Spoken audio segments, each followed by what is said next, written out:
Mark is back, everyone. Back from his honeymoon. Let's see that bling bling. See that Oh, ring? there you go, right there. Mark is a married man. Mark, what's it like? Do you love being married? Yeah, it's been 2 weeks. It's good. Outside of the food poison, it's been a really great experience so You far. So, did. You did get food poisoning. Mark, tell everyone your dumb decision. well, I mean, yeah, we were eating fish and chips at the resort, and it's like there's a little bit of black in the fish, and I just thought it was some fish I didn't know. It turns out it's not ever supposed to be that way, and I paid for about 24 to 36 hours, but it was a long 13-day honeymoon, so it was only kind of a blip on the radar, and it wasn't as bad as food poisoning I have had in the past. Did So, y'all do any like activities at the resort, like no. parasailing or water slides or? No, we thought about it. We didn't really want to. I mean, we walked around a lot, and we had a nice. So one of the things we had like a dinner on the beach that they set up for newlyweds. That's sweet. Yeah, I had that was actually the night I had food poisoning, so I had to make it out. I'm like, oh, I don't want to, and I didn't. I just thought I wasn't feeling good at that point. I didn't realize what it was until later. That you were like But I did dying. it. So yeah, that was nice, and we had some cool like dinners, and we got kind of this exclusive bar and club that we could only go to, like executive club members. So it was really cool. It was a really cool experience. That's really sweet. Well, I'm And sure that I took off about 20 pounds before my wedding, and I had to put on at least eight. I have to imagine at least eight from the honeymoon because all you can eat. It's like all you can, it was a, so now I'm back to like, okay, I need to be normal again. I can't just eat like two steaks in the night and be fine with that. and more importantly, all you can drink. Oh I'm yeah, I know. Yeah, I'm yeah, yeah, sure it was absolutely. just sloppy, Yes. Yeah, especially watching it's weird. I actually didn't get intoxicated at all, but just consistent, a couple beers for about every hour for like 8 hours. It adds up in terms of calories. a steady buzz for 13 That's days. right. Exactly. Exactly. Gosh, Mark went on like you went on the most like PG rated bender I've ever Oh heard. yeah, yeah. I mean, but it was a lot. It was a lot of. I mean, really, the food is really what got me. But I'm back and I'm feeling good. I got my own little office here, so I'm That's excited to sweet. do. I miss decaf, so I'm excited Oh to yeah, go you that. have a roommate now, a roommate who's not your dog. I do. That's right, and I can't wait to get my dog back too. But yes, it's an Yes. exciting thing, and I'm excited to be back with my partner. I know that Justin and Stephanie tried to fill in, but obviously not successfully. But they They're made the not effort. You they're got to not give the them. dream team like we No, are. no, they're like they're the B team. It's fine. Or the B team. It's okay. They're gonna hate us for that. So one good thing that happened over the last weekend, you flew back from your honeymoon. I was in DC last week and flew back from there, and our flights made it. Whereas a lot of people in the United States aren't making their flights, including a lot of people that I knew when I was in DC on that work trip. They did not make their flights back. Seems Things like are especially Southwest was the airline. I mean, I know that like I always fly Southwest, and coming back, I'm like, I was glad I was flying Americans. I saw like all those people. I mean, when we landed in Nashville was the night that everything happened. So there was like a bunch of people just laying on the ground sleeping in the Nashville airport at like midnight. I'm like, wow, this is actually bad. I know I was kind of freaked out a little bit because I did not want to stay in DC a second longer. I got a cold while I was there. I was ready to come home, and all my friends' flights kept getting canceled. So I was thankful to get home. But yeah, when I got back to Nashville, it was just people were just hanging out in that new D terminal. And it's interesting. And I'm not saying for sure, I'm not gonna totally buy into vaccine sick out. Maybe there were sick, maybe there were bad weather days, maybe people actually were sick. But what I will say is that I downloaded TikTok for the sole purpose Gosh, of, no. I know, but I downloaded TikTok and I've been looking at just following the hashtags of like Southwest sick out and all of this stuff. And all I'm saying is, this is all I'm going to say about this. Maybe not, but all I'm going to say right now, at least, is that if people start mandating their employees' health choices, we're going to see a lot more shortages in the marketplace and in like any type of like, what's it called? Like the lines of production, whatever. We're going to see a lot more shortages. I mean, in August, you saw a huge drop off of retail employees and food service employees and health workers, and the mandates are getting started. And Mark and I are fully vaxxed. We did it, but it was a personal choice. And I will say myself, and I've said this a million times to Justin, to Stephanie, to Mark, if Beacon had mandated that I made a choice about my health, I would have done the same thing, whether I was vaxxed or not. I would have said, this is not your place. And so I think we're going to start seeing a lot more of that, and it's going to have a really negative impact on the market. What do you think, Mark? It's just an interesting discussion because obviously we are, free market people, Mhm. and we are, really, we believe businesses should be able to do what they want. If they want to mandate vaccines, that should be they should be able to do that. But that obviously goes both ways, where if you're a free market, then if you don't want that, you're going to quit and you're going to see, shortages. And it's weird because I don't know. I'm not as against it as you are from a private employer. I mean, that wouldn't really affect me. Now, if it's something I really didn't want to do, I mean, it would affect me. But I have an issue I really have a problem with our nurse shortage. It seems insane that we already have a nurse shortage and we're losing, I think, I don't know the number. I think I saw like 93, 94% of nurses, like that's 7% of nurses that are quitting because of this vaccine mandate, where we already have a shortage. And it seems like it's just like we're not balancing things correctly. You might want them to get a vaccine, but guess what? Even without a vaccine, you would much rather have them than not have them. We need nurses. I know. And it's just like this. I don't understand it. I get that you want to do this. And I mean, it's partially at this point, it seems like it is, of course, some health and safety, but it's also a virtue signaling type thing saying, oh, we make people do this because we care about health and safety. It's like, if you care about health and safety, you would have the 7% more nurses that left. Like, that's a real problem. Right. No, I totally agree with that. And I saw on Twitter this morning that the Biden administration is doubling down. And it said that the headline that I just read a headline, but it said that they hope to have vaccine mandates for like all large businesses implemented by the end of the year. And it just makes you wonder, 2020 was kind of a disaster. Trying not to curse on the show is really hard. It was a disaster. And then 2021, we thought that things were going to kind of get back to normal with the vaccines being optional. If you want to get it, get it. And then I think that 2022, we're going to see a lot of supply lines just drying up, or shortages in supply, or in employee services because of mandates that people don't want to abide by. And it sucks. It sucks for the consumers. It sucks for the producers who will not have money because they are standing on principle. It's just not a good plan. It's a really interesting hill to choose to die on, I think. And I want to say one thing too. I want to be clear. I think that, individual companies should be able to do mandates. What the Biden administration did, forcing companies to do mandates, is not the same thing. Yeah. In my opinion, that is absolutely not the role of government. No matter what you think of the vaccines, that's not something the government should do. And again, I don't know the legality of it. I know that there's I've seen stuff on both sides of that, but that's a real problem for me. I think that people choosing to do that for their business, but there's going to be, you're going to see the price of things go up, because guess what? If you have less employees, you're going to have to pay them more, and you're going to see lines go up. You're going to see the time for anything to go up, and you're going to see businesses just shut down. I've already seen businesses that had, and this is not necessarily vaccine mandates, but businesses that can't get the workers, so they have to cut their hours because they're like, even though we're making money, we don't have the amount of people. And of course, if you're talking about a national chain like a grocery store or something, there's going to be people who don't get the vaccine mandate, and it's more than 100 people. So just to be clear, I was the first. I got the vaccine almost right away. Obviously, I think it's good. I think people should get it if they choose to. If they don't want to, that's their prerogative. But the Biden administration doing that is just completely, in my opinion, unacceptable. And it takes away this free market system where employers should be able to mandate that. The government should not, except for the government employees, because government employees are fine. That you are the employer of them. We're the employer, but I was not clear. I think that private companies making their employees do this is like really bad policy, but it's legal and it just is what it is. I just think it's dumb. The government doing it is dumb, and it's wrong. I think it's completely wrong. So but what's going to happen? I'm already going to predict what's going to happen. You're going to have a huge issue in the U.S. economy. You're going to have things slowing down. You're going to have problems, and the Biden administration is going to backtrack. But this is what they're going to say. They're going to say, you know what? We've pretty much got this under control now. So there's no longer a need for a vaccine mandate. But they're going to say that because of the economy, not because of anything else. And that's going to be the excuse to say, hey, we didn't backtrack. Things are just going well now. So that's my prediction. Let's say January of this year coming up, maybe February. That's going to be what happens. And they're going to claim victory over COVID. Of course. Yeah, of course. He's like 16 points underwater now. So I think that they need a new strategy in terms of what President Biden's doing for his approval ratings. He has been, and to me, it's insane. We'll talk about this more later, but it's like, he went down like 25 approval points in like 3 months. It's really hard to do that. Let's talk about it now. The chanting in football stadiums.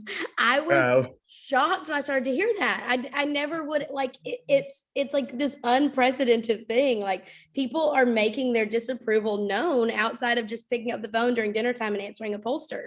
It is wild what's going on right now. It feels like, and this is like a weird way to say, but it almost feels socially acceptable Yeah. to dislike Biden now, where it didn't feel that way for a while. And of course, it doesn't mean that you should, but like it felt like in the discourse, oh, everyone loved him when he was elected. His approval rating was like 10, 15 points over water. And now I think with the thing, it's like, and a lot of it's SEC football. You know what I feel about that? Hilarious that they're the ones that are chanting this the most, though. I know. It's just an interesting phenomenon. And now it finally feels like people who are like, you know what, I hate Trump, so I'm voting for Biden, or I like Biden, and it's not acceptable to make fun of him, or now like, okay, he's awful. I made this mistake. What have I done? Either I made a mistake, or it's at least acceptable not to like him now. Yes. And I won't go into the political thing. I do think that as long as the Republicans don't nominate Trump in 2024, they will win. I think if they do nominate him, it's maybe a coin flip. He could win, but if you have somebody who's not, as polarizing, I think that it could be an easy win for the Republicans. But that's up to them. I totally agree with that. I mean, this could be a layup for Republicans. Yeah. Oh, yeah. Exactly. Yeah. I mean, of course, and not our own personal opinion of what these people are, but it's like a little bit like a Rubio or a Tim Scott, or somebody who doesn't bring, or even to some extent DeSantis, who's kind of like Trump without his negatives. It's like you probably are going to win. If you do Trump, you're really putting. To me, it's like nominating Trump as a Republican is similar to like and not policy wise, but similar to the Democrats nominating Bernie Sanders. It's like, yeah, they got a chance to win and they have a very passionate fan base. But what about that middle ground who voted for Biden this time? I know that they don't like him, but do they hate Trump more? And like, you're really putting that up for a coin flip, as opposed to being, you know what? Yeah, I'm comfortable with Rubio. I'm comfortable with DeSantis because they don't have the bad. So that's interesting. We'll talk about that. We still have 3 years ago until that. Yeah, we have a long time to talk about that. But this is the kind of crap that me and Mark love to talk about because we both came from politics. I used to work for a political party. We've both done this a lot. And so the strategy part of like, it could be a layup for the Republicans. Doubt they're going to let that happen. But you also need somebody who Trump's avid supporters will also support, because they might not support say a Jeb Bush. So like, you need to make sure you have them, but also the people in the middle. So it's a balancing act. I'm glad it's someone else's decision and not mine. Let's talk about a government shortcoming here in Tennessee. Mark did a really funny interview last night. The interview itself wasn't funny, but the topic itself to me is just like, whenever my woke friends say, well, we need to just trust the government on this. We need to let the government have more say in it. Or like what Stephanie and I were talking about last week with the proposed government oversight board for Facebook. We need to let the government have more say. Guys, do these people realize what government actually does? Mark, tell us what happened. And if you don't see the shortcomings in government here and become more wary of it, then I can't help you. Yeah. Okay. So it's a really interesting topic, and it was in Chattanooga.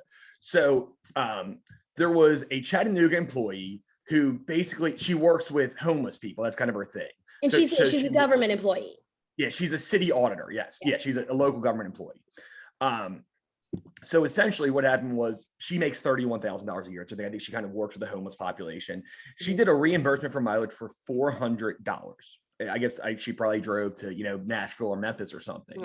Mm-hmm. The reimbursement the city gave her was $44,000. So they only overpaid her by, 43. And I mean, it's a huge number, but it's even bigger when you think that's more than she makes in a year she got from the mileage reimbursement. I almost just spit my coffee because it's like every time I hear it, it like doesn't get old. Okay. It's like, and so what's crazy is there's a number of things that are part of the story. One, the government didn't figure it out. The only reason they found out is because of a whistleblower 7 months later. I don't know how you're like, oh yeah, that's only 1,000,000% higher than what we should have paid. How does nobody get that? And it wasn't like, 4 cents that ended up being $400. Like I mean, that's $44,000 is a lot to just miss from a budget. They didn't realize it. The woman obviously realized it. She said she didn't notice it, which is insane, but she quit her job and won't pay it back. Yeah, I wouldn't have noticed it either. Yeah, but it's like, catch me in comment. And it's this weird moral point here. And it's, I think both sides are to blame, but it's like everyone's going to blame one side or the other. And I do think that if, as a government employee who works with homeless people, guess what? That's not some big corporation's money. That's our tax dollars. I know, that's true. And so when you're keeping that, it's not Apple or something paying you not realizing. I mean, they're a private company, so they would realize it, not like the government. But it's not something like that. It's like, this is money, and you're supposed to work with homeless people. Like, that money could be going to that, and instead you're going to pocket and quit your job. So it's like, that's a problem. But of course, the government's the one who did it, and they're the ones who didn't realize it and never would have realized it if it wasn't for a whistleblower. Basically, she probably just told her friend that happened. They're like, oh, well, I should probably tell the government. So it's like, it's all of those things combined. It's like, the government's to blame, she's to blame, the lack of oversight's to blame. And my biggest issue is like, well, that happened. You should probably go look back, because how many other times that happened, you haven't figured it out. Mark, that's literally exactly what I was going to say. The first thing you said to me was, and you remember I wrote that pork report entry last year, and I think it was about in Chattanooga, they tried to install those like green friendly lights. Oh, and then gosh, they didn't do it, and the lights went missing. It's like all of these things where someone's job is to keep track of this, and they're not doing their job, and the government doesn't fire people for not doing their jobs. And so it's like all this tax money is just wasted. And that is why we do the pork report every year, which we're really excited. It'll be coming out December 15th. We're right on target for it, but you're going to see more and more and more places where the government just abuses tax money. And, like, this woman should have had a moral compass enough to not run off with $44,000. But, if someone handed me a check for $44,000, I can't say what I would do. I don't know.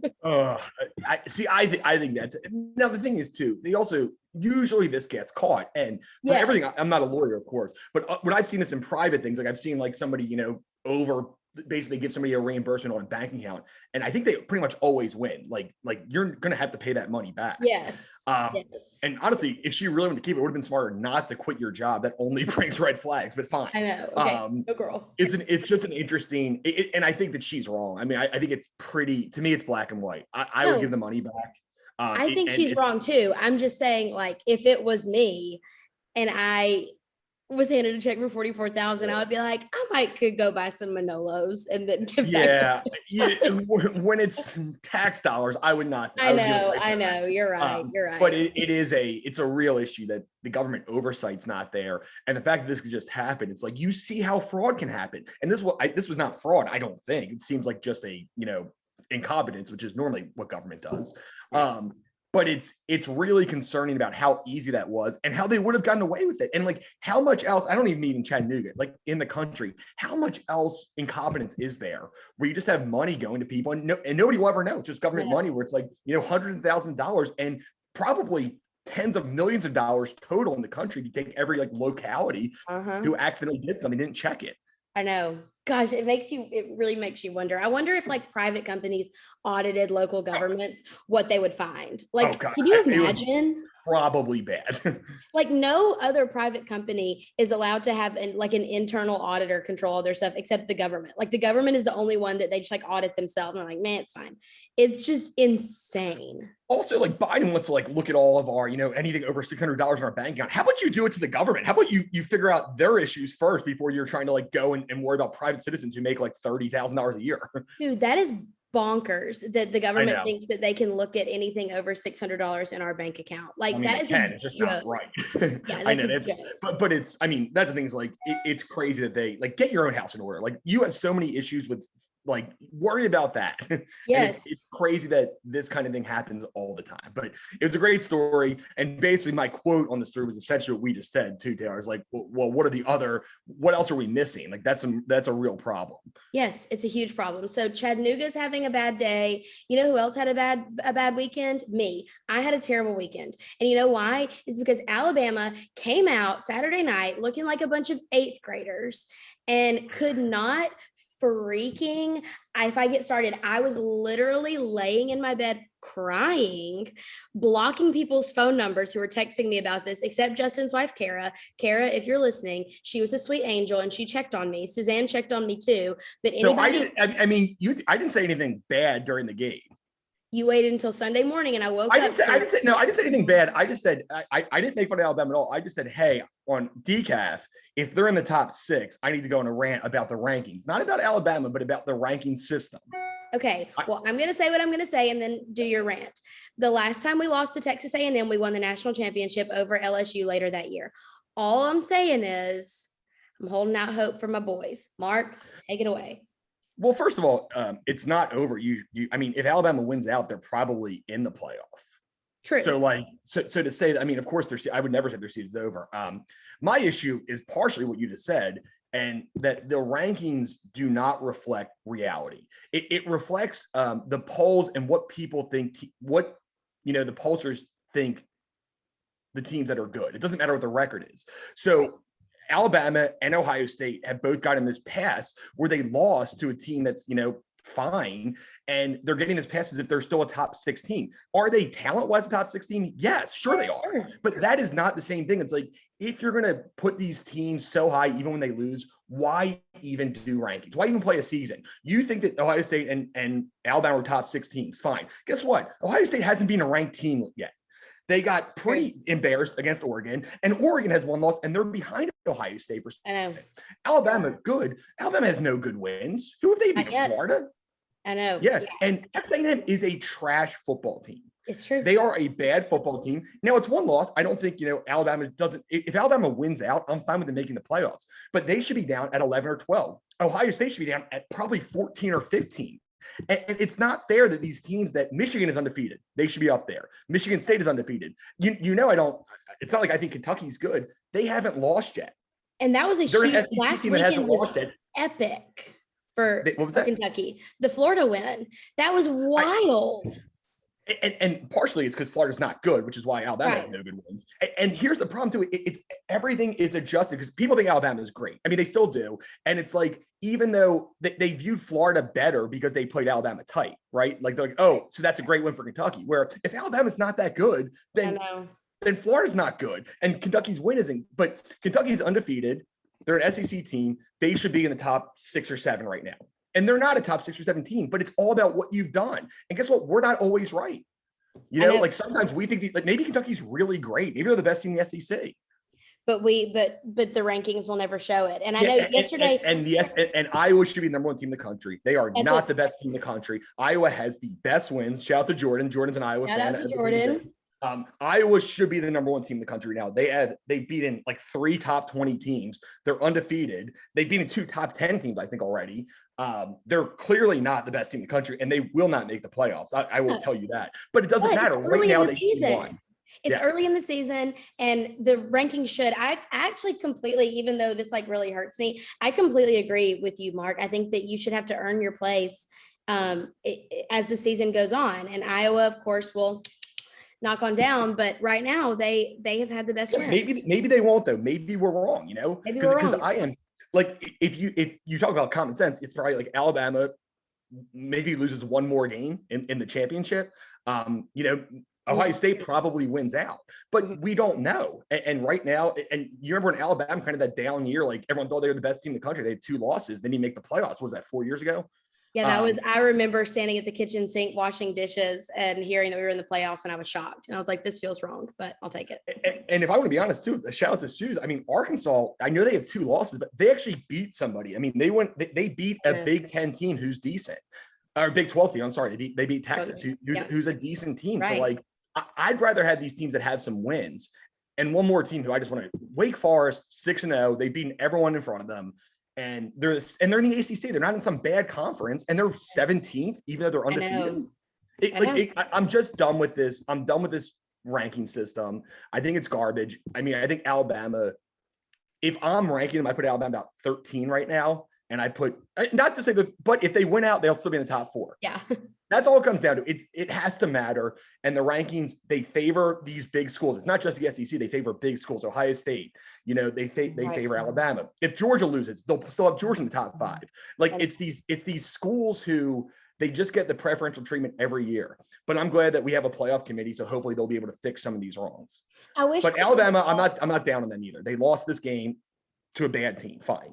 Yeah, I wish that football was less physically demanding, kind of like basketball, and we could have some type of thing where we played everybody, where everybody plays everybody, and we see who really is the best team. Like that would be so much more fun.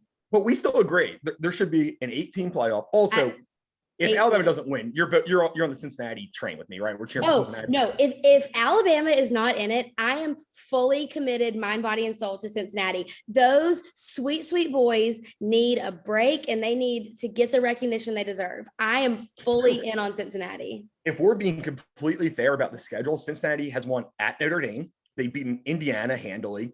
They should be the number 2 team in front of Georgia. I know Georgia's looked the most impressive, but Cincinnati has better wins than Georgia. And if that's what the ranking system is about, I mean, if you're truly ranking objectively by a formula, it just drives me insane. But people say, "Oh, would Cincinnati beat Georgia in a one-on-one game?"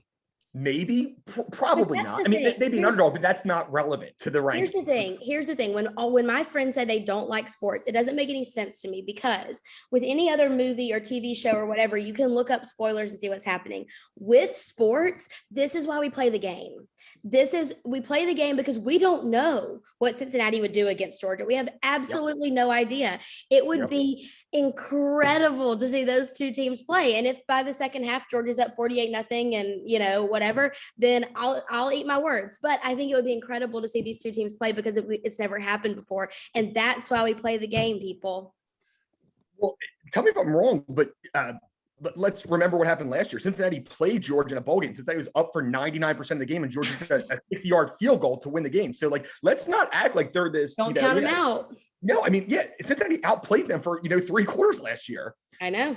And Cincinnati brought everyone back, and Georgia's obviously a very good team. But it's a rankings thing, and I'm done with it. And I'm not here to trash Alabama. I'm not even here to trash the SEC. I'm here to trash the people who do these polls and put these polls together. Guess what?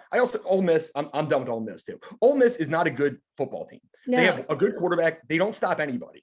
No, and they have a loss. And Alabama embarrassed them. Why are they number 13? I know. Ole Miss should be out of it completely. Gosh, Lane Kiffin, Joey Freshwater. If you don't know the legend of Joey Freshwater, look it up. But Joey Freshwater, in his interview before, he's like, "Get your popcorn. This is going to be a good game." Like, okay, buddy. We sent him out of Tuscaloosa with his tail between his legs. I don't think Ole Miss is even I don't think a team's even had a third down against them all year. I feel like everyone's scoring so quick on them. They don't even have a third down. I know. But, the fact that they're third team boggles my mind. I know. Absolutely. They should be out of it completely. They shouldn't even have it. Also, Auburn sucks. So we can all agree on that before we leave. And we're very happy with that. So again, if you want to, Penn State beat Auburn. I mean, that's a win, but it doesn't matter. Beautiful. I know. It was a beautiful win though. Any day that Auburn loses, is a good day. It's a really good day for me. So last topic. Real quick, Tennessee beats Ole Miss this weekend by, I say they win easily. Mark, nothing would thrill me more. I used to hate Tennessee the most, but I think that I hate Lane Kiffin so much that he has just ruined Ole Miss for me. I used to be like Bama first, Rebs second, Georgia Bulldogs third. I still can get on board with Georgia. Like, I would still cheer for them if they're not playing us. But man, the fact that Ole Miss is associated with Lane Kiffin, I'm like, get out of here. Well, this is, I'm not an SEC fan. I'm not a Tennessee fan, but I like this Tennessee team more than I have in the past. I think Ole Miss is so overblown. I'm saying 49-28 Tennessee this weekend, despite I think Ole Miss is favored. I think Tennessee blows them out. Let's go. And I also feel really sorry for poor Mississippi State, because Alabama's going to come into that game with a vengeance, because we are pissed off about that loss last week. And they've already lost to a Tennessee team, because they lost to Memphis, who is 2-4. And somehow that's a good loss. Also, Texas A&M lost at home against Mississippi State. And somehow that makes, I'm annoyed. Texas A&M also shouldn't be ranked. I don't care if they won that game. They have 2 awful losses, and they have 2 barely there wins against teams that are like 0-6. I'm fine with. Ugh. Can you tell that me and Mark love strategy and we love talking about sports? Because our last topic is about to be sports also, because, we usually do a fun topic, but my Bravos won last night in a which is Braves for normal people. Yeah. Okay. Braves for normal people. But it's really cool to see. I can't say most of my life, because in my younger days when Coach Bobby Cox was managing the team, we were incredible. We were great. Chipper Jones, third baseman, best, I always, number 10 is my guy, always has been. But for a while there, we were crappy. We were totally stinky. And now it's been really fun as an adult when I like have money and can pay to go to games. Like last year, Justin and Kara and I went to Texas to see them play. We're back in the National League Championship Series again. And will we be playing the Dodgers again like we did last year? We don't know. It could be the Giants. Mark, tell us why you want San Francisco to take it. So obviously betting's legal here, and before the season, I actually didn't even spend $1. I guess it was 3 free $10 bets on the Giants to win the World Series. And I win $2,400 if they do that. They were huge underdogs. I like their team. I bet them to win the NL West, which they did beat the Dodgers after that. So I already won a lot of money on them. But as much as I love this Braves story, and I also picked the Braves to win the NL East, which they did when they were big underdogs. They were 5 or 6 games back. But I want the Giants to win for a lot of reasons. I love that team, and it's if you want to talk about the ultimate underdog team, they were supposed to win 70 games this year. And they won 105. They're the first team in history to win over 30 games more than projected. It's just a great story. And they just have a bunch of guys who are old, who either, they're the oldest team in baseball by a lot, but they're guys who weren't good. Kevin Gausman was on like 8, 9 different teams, and he's a Cy Young finalist at 34 for the first time ever. That's amazing. Like, it's these guys who you just want to cheer for. And I'm good with the Braves. I think the Braves story is pretty incredible because they lost their best player. I mean, Acuna is by far the best player, and they made a bunch of pickups at the trade deadline, which I told Justin about, and you'll have to ask him. I said, like, those were some, like, you might not think it's a big deal, but like Rosario is a big deal. Adam Duvall is a huge deal. I knew that was going to be a good thing. Jorge Soler has been awesome. So I like the Braves too. I wish that they were in different conferences. I'm done with the AL. Don't care about the Red Sox. Don't care about the Astros. Like, I wish it could be Braves Giants in the championship. I know. And if the Dodgers win, though, I'm all in on the Braves. I'll wear Braves stuff. I hate the Dodgers. And I want, if the Dodgers win, I want the Braves to win it all. Well, I will always cheer for our league. And so if the Giants beat us, then I'm fully in for them. But until then, and I'm hoping that, sorry about your bank account, but I'm hoping that the Braves can take it all the way this year. But it would be incredible to see the Braves at least just play in the World Series. Winning the World Series is huge, but just seeing the Braves, having a team that I love play in the World Series would be incredible. And they've really, let's give the Braves some credit. They've really overcome adversity. I think at the All-Star game, they were 5 or 6 games down before the Mets imploded and the Phillies imploded. Like, they were down. They had just lost their MVP candidate. Acuna is one of the top 5 players in the league. The injuries this year has just been their best pitcher is a 35-year-old Charlie Morton. Like, but they have overcome adversity too, and they've done a great job. And it's like they do. It seems like every time you watch the Braves, they just do enough to win. It's like they won't wow you. They're not going to do anything, but like, they'll let Max Fried will go 7 innings when they need him to. When he gives up 6 runs early, the offense picks up. Like, they're a good team, and they do what it needs to take to win. And they just beat a really good Milwaukee team that is 2 Cy Young candidates. So they and of course they can score many runs, but their pitchers did it. That's the point. I know it's really fun to watch this team play because they do play like a team. Where there are shortcomings, people fill in, and I think that's why the Braves Giants need to play, because those are 2 teams that do that. The Dodgers are just a bunch of individual talent who they put this team together. It's like basically this perfect team on paper, but they're not a team. They're just a bunch of all-stars all playing together. Right. Dodgers. I think the Dodgers' 9th best player gets paid more than the Giants' best player. What? Yeah, they have all-stars everywhere. They just traded for Trey Turner and Max Scherzer. Like the Giants. This is a fun fact. They don't have a guy who's hit over 27 home runs this year, but they lead the league in home runs because everyone on their team does it. It's a team effort. And like Brandon Belt was their leading home run guy. He's like 50th overall. That's pretty cool. I will say that. And we love, for the Dodgers, we love our guy Mookie. He was born in Nashville, Mookie Betts. He's from here. We like him. We don't like the Dodgers. I'm not cheering for any Dodgers. He's like a hometown guy. They're trying to buy a championship. One cool thing for Suzanne is Juan Soto, who is the best player on the Nationals. He's neck and neck with Bryce Harper for MVP in the National League this year. But he came to game 1 of the Dodgers because he got traded from the Trey Turner and Max Scherzer got traded from the Nationals to the Dodgers this year. 2 of the best players. And he wore a Turner jersey and cheered for those guys. And it was a cute thing that he supported his old teammates. It is cute. Every time you say Bryce Harper, though, I think about Suzanne because she hates him so much. Yes, well, he wasn't. Yeah, not cheering for him, but yeah, but I mean, It's just but hearing like his name. I have like a trauma response. I'm like, Suzanne's gonna hate this. it is funny too. Actually, so the two MVP candidates in the National League are Bryce Harper, former Nat, versus Juan Soto, current Nat. So hopefully Juan Soto wins. Yeah, we can only hope for that. Suzanne, we only we only send bad wishes toward Bryce Harper on behalf of Suzanne. But yeah, this is going to be a fun little road ahead to watch the Braves. I'll probably wear this Brave shirt or a different Brave shirt every single week on Decaf until it's over. But if the Dodgers win tonight, I'll see if I can buy a Braves t-shirt to wear. I can't. I have to cheer for the Giants, but I will cheer for the Braves against any other opponent. No, I mean, last night I was stress eating shredded cheese straight out of the bag, standing in front of the fridge watching the game because I wanted the Braves to win it. Is that much different than normal? Maybe not stress eating, but just shredded cheese is so good. Me eating shredded cheese out of the bag is normal. Me eating shredded cheese at the pace that I was eating it was definitely stress eating because I did not. Because if a series gets tied, that's when I start to absolutely freak out. Like I spiral. And so I needed us to win last night. Now, I don't care so much about the Giants and the Giants and the Dodgers tonight, but I will be watching and I will be cheering for the Giants, even though I would love it if you would jump on the Braves bandwagon for the championship series. So it's a fun thing. I saw the odds. So the Braves would be about plus 200 to beat the Dodgers, which is like not a great chance. Giants, they're only like plus 130. So they think they have a way better chance against the Giants too. So like cheer for the Giants. We can have a fun series and I won't rub it in either. Yeah. And if the thing is, if the Braves lose to the Giants and the Giants lose in the World Series, I'll be even more mad. So I need them to go all the way through. Yeah, we need some we need everybody to pull their weight and make Mark's bets worthwhile. Is this turning into a sports podcast and not a politics podcast? This one, I mean, come on, it's college football. I've not been here for 3 weeks. It's the playoffs. I mean, it has to really get it all out. We'll talk about some political things next week. More, I mean, maybe, probably not. We'll probably still talk about sports. The dream team is back, and we need to drink beer and talk about sports. That's just kind of our lives.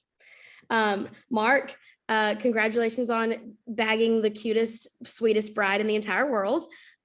She is the best. She's way out of your league. And now you're back, and we'll see everyone next week for more sports talk and a little bit of politics on the side.